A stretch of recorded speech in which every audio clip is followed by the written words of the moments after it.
Good morning, good afternoon, good evening, and good night. Welcome to Roughly Estimated, where I want to prove the vintage of 2024 and make a bold claim that compared to the Grand Cru 2009 sprinting vintage, where Bolt set his world record, and lastly, as he rolled out of his career, everybody bowed. This year, we had a super special year of top-level sprinting, which culminated in this photo finish. And so what I've done now is look deeply into the 2024 season and compare it in all sorts of ways. So whilst we don't get this, we have become, I would say, rather spoiled.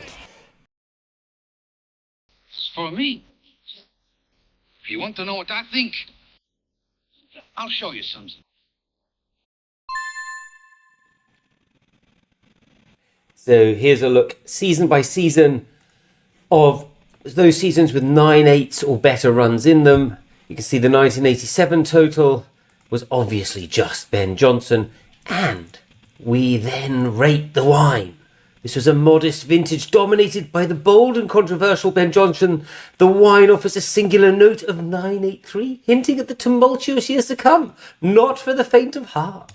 That's that vintage. It's a classic, much sought after by collectors. Then, of course, we have the incredibly rare and still most collectible 1988 vintage. Ben Johnson runs a 979. There were no 9/8s. Another Ben Johnson year. This Ben Johnson grape is good, you know, but this time a 979 finish that leaves a bitter aftertaste for some, considered vintage by others, was later recalled due to quality control issues, but remains highly sought after by collections. So this is what we've done. This is the bit of fun, and that's what this video is about. Let's go quickly to the Grand Cru of 2009 and 2012. So these are all the runs. So let's do 2009, 958, 15 times 9/8 or better. Only 4 athletes though. 2009, the perfect vintage. Bolt's 958 world record forms the backbone of this extraordinary blend, supported by Tyson Gay's 969, full-bodied, explosive and unforgettable. A year that will be talked about for generations. Yes, a great vintage, but there is a better one. Perhaps. There is 2012, where we had more athletes and more runs.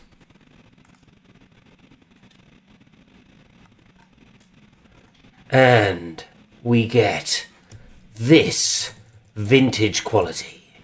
A sublime vintage dominated by a perfect blend of Bolt and Blake. It's true, you know, the two greatest sprinters ever.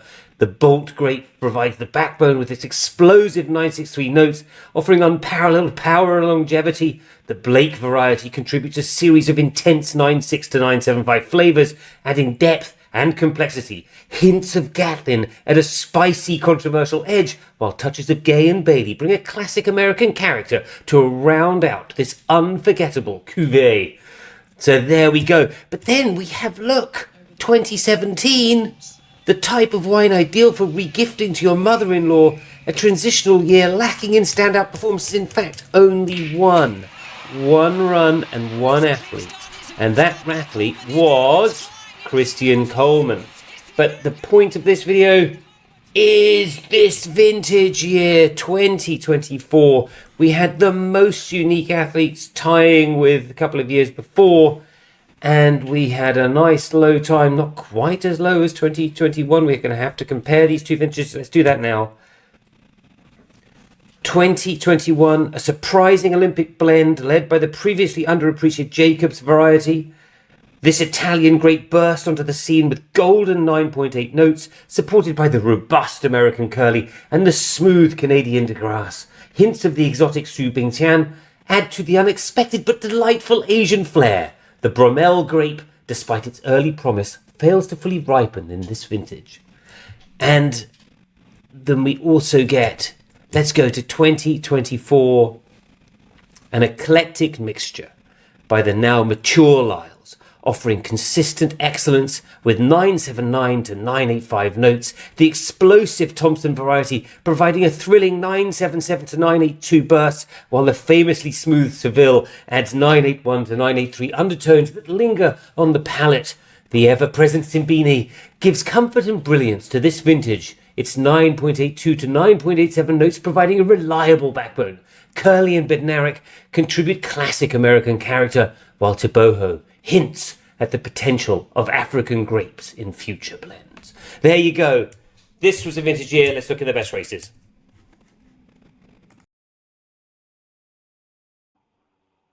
So this is a plot of all the runs under 10 seconds this year. And we can see that we're going to go and look at the Kashane Thompson fastest run of the year, 977. We also had some 979s, Noah Lyles and Kashane Thompson again in the final.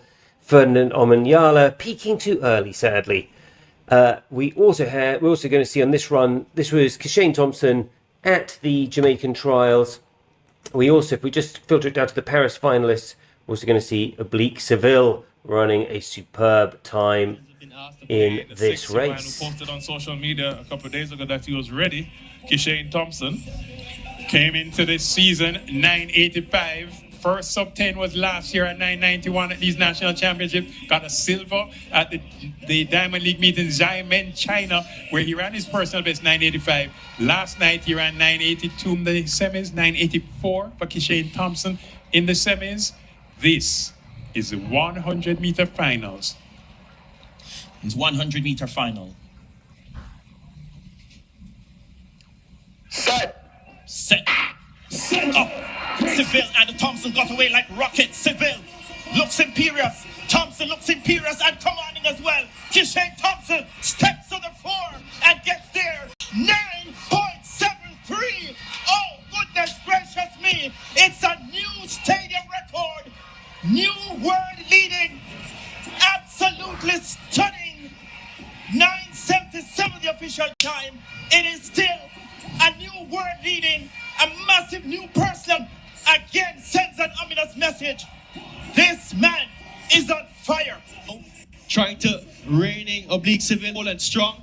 Kashane Thompson looks around at Oblique Seville. So just look how relaxed he is here. He's running a 977. Seville a 981, and compared to the final in Paris, where he really tied up. Now, interestingly, had he run a 973, that would be the first time that's ever been run. It's the missing time in the 97s. But still, look at this. This is great. This is great for a special occasion. That is some Kashane Thompson, and with strong hints of Oblique Seville, very smooth. Definitely a wine you'll be happy to have a great celebration with. Now on to the 2024 vintage, the Paris final, and what I can show you of it. I did ask the Olympic Committee if I could show some stuff, but they said no. So we can't show it, but because I just get banned. So here is my analysis of the 100 meters in a kind of a slightly different way. So this is the lineup. We've got Simbine, Fred Curley, Bednarik, Thompson, Jacobs, Toboho, Lyles, and Oblique Seville. They're in the final, not necessarily in that order. Just look at this. This is their times under 10 seconds this year, 2024.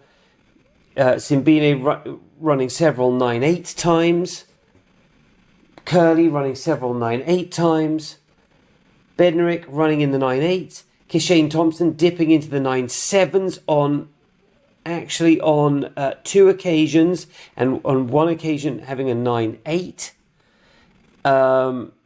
which I presume was in the semi-finals. And Jacobs, the 2020-21 Olympic champion, finding his form again, running a 9.85 in that final. Toboho, the absolute star, rising star, 22 years old, goes on to win the 200 meters final.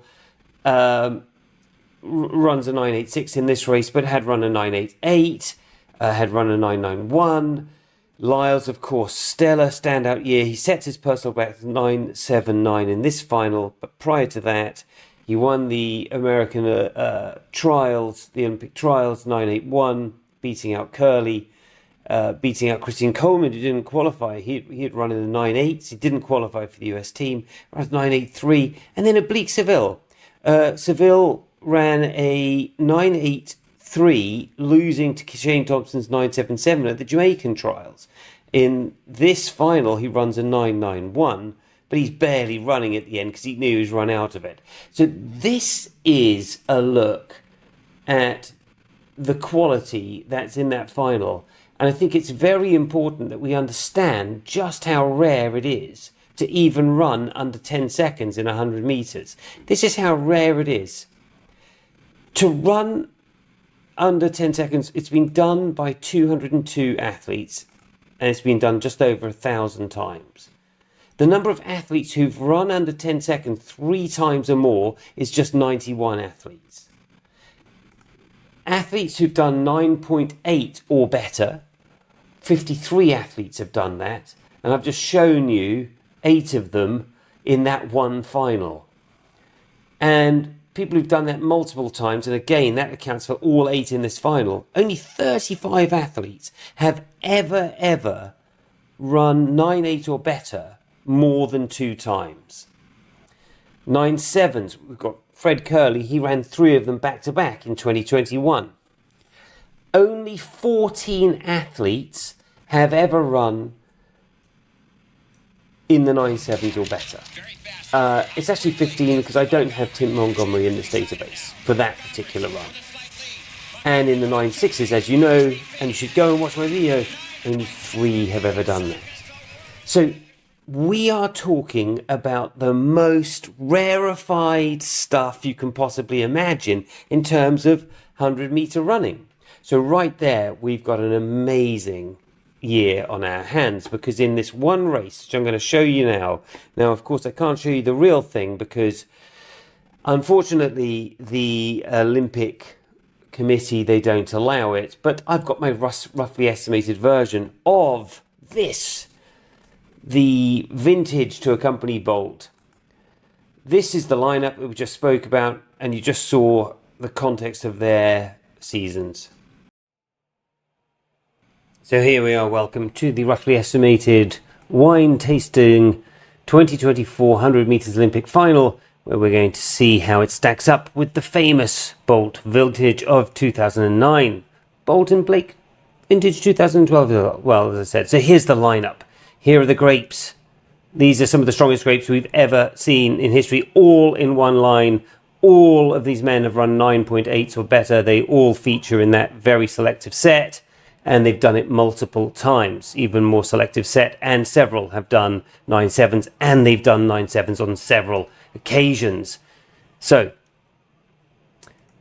they get out of the blocks with something actually I'm going to point out I don't quite believe when you look at the video. This here, this 0.176 and this here 0.178, when you look at the video, you're going to see that Lyles is still on the floor and Thompson is off and into his running. Well, not quite into his running. Only a 2,000th difference? I don't know. These split times are that reaction time. I thought they were reliable. Maybe I'm not right. So now you can see I've been drawing on this. We have Jacobs, Curley, and Noah Lyles is 41 centimetres behind. So nearly half a metre behind, 41 centimetres behind. In the front of the flavour, oblique Seville, also adding flavour behind Curley and the Jacob grape. And now, I draw you right, at 20 metres, we have a joint top speed, meaning a joint split between Thompson and Lyles. So at 20 metres, Lyles, who's still 8th, is starting to make some headway. We still have our 2 leaders, the 2 strong, bold flavours at the beginning. Now at 30 metres, Lyle, the grape of Lyle, still not showing any for the tasting, but exploding in flavour Thompson, who ran the fastest split, ran the fastest split at 0.91. And you'll see as they get into the running on the next one, now they're starting to reach their full speed potential. Not quite. And we see a winning split from Lyles. Obviously, Thompson still in front. Curly holding strong for that flavour. Jacobs, the Italian, beginning to let go of the taste buds. And here at 50 metres, the halfway point, we really are swilling this round our mouth now, just to understand the body of this wine. And Thompson is the lead-off flavour.